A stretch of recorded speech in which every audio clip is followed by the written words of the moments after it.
প্রিয় দর্শক, আসসালামু আলাইকুম। আশা করি আপনারা ভালো আছেন।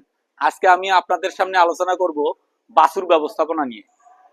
আচ্ছা, এই যে এগুলো দেখতেছেন, এগুলো কিন্তু আমাদের খামারের নিজস্ব বকনা এবং ষাঁড় বাছুর। বকনা এবং ষাঁড় বাছুর, এই বাছুরগুলোকে আমরা যে ব্যবস্থাপনায় রাখছি, এই নিয়মিত বাছুরগুলোর খাদ্য দেওয়া। দেখেন যে আমরা কিন্তু কাটা ড্রাম রাখছি, ড্রামের মধ্যে কিন্তু সবুজ কাঁচা যে ঘাসটা আছে, ভুট্টা ঘাস, এই ঘাসটা কিন্তু আমরা কুচি কুচি করে দিছি।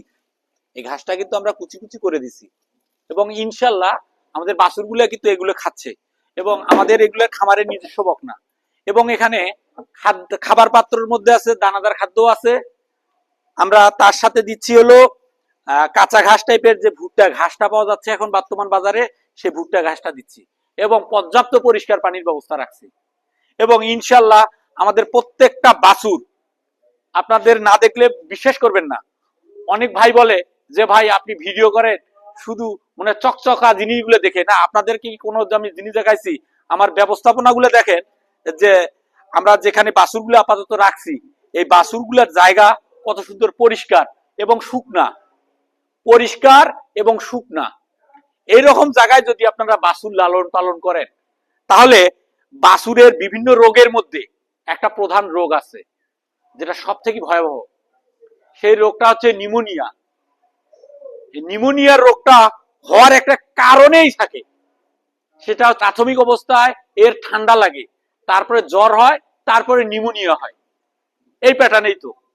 তাহলে এই বাছুর পালনের ব্যবস্থাপনা যদি আপনারা সঠিকভাবে না করেন, তাহলে খামার করে আপনারা সামনের দিকে অগ্রসর হবেন কিভাবে?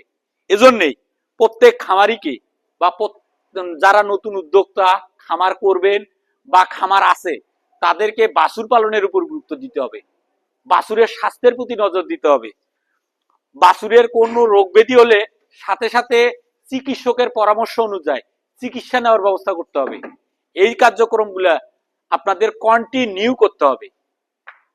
কারণ একটা বাছুর যদি আপনার স্বাভাবিক সুস্থ থাকে এবং বাছুরটা যদি কোনো নিরোগ হয়, তাহলে খামারিদের, যারা খামার করবেন বা যারা খামার করে বা যারা গরু লালন পালন করে, তাদের জন্য খুব একটা ভয় থাকে না।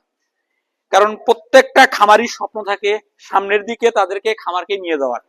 আমরা ইনশাল্লাহ আমাদের ব্যবস্থাপনার মধ্যে আমরা বাছুরের যে থাকার ব্যবস্থা, এগুলো কিন্তু আমাদের যে বাছুরগুলো আছে, এগুলো কিন্তু সবগুলোর বয়স কিন্তু 3 মাসের নিচে।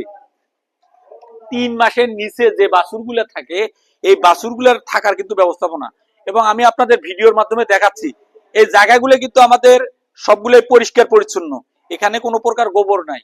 এরপরেও আবারও পরিষ্কার করা হবে। এর সাথে কিন্তু আমরা কাপবেটেও ইউজ করি। আপনাদের আরো দেখানোর চেষ্টা করছি প্রত্যেকটা বাছুর ইনশাল্লাহ আমাদের সুস্থ, আর প্রত্যেকটা বাছুরের গ্রোথ এবং ঠিক আছে এবং স্বাস্থ্য কোনোটার খারাপ না। প্রত্যেকটা বাছুর, এই যে বাছুরগুলা সবগুলো স্বাভাবিক সুস্থ ইনশাল্লাহ। বাছুরগুলা দেখলেই চঞ্চল প্রকৃতির। এবং বাছুর পালনের ব্যবস্থাপনার মধ্যে যে কথাগুলো বললাম, যদি আপনাদের বাছুর পালনের ব্যবস্থাপনা যদি ঠিক না থাকে, তাহলে আপনাদের বিভিন্ন রোগে আক্রান্ত হয় বা বাছুর যদি বিভিন্ন রোগে আক্রান্ত হওয়ার ফলে বিভিন্ন ধরনের ক্ষতির সম্মুখীন হতে পারে। এই ক্ষতির সম্মুখীন যাতে না হয়, তাই আমাদের এই পদক্ষেপগুলো নেওয়া হয়।